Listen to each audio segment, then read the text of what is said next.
शेर को, भालू को या फिर आपने क्रोकोडाइल को भी शिकार करते हुए देखा होगा जंगल में।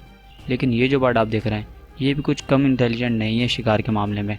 ये भी उन जानवरों की तरह ही शिकार करती है।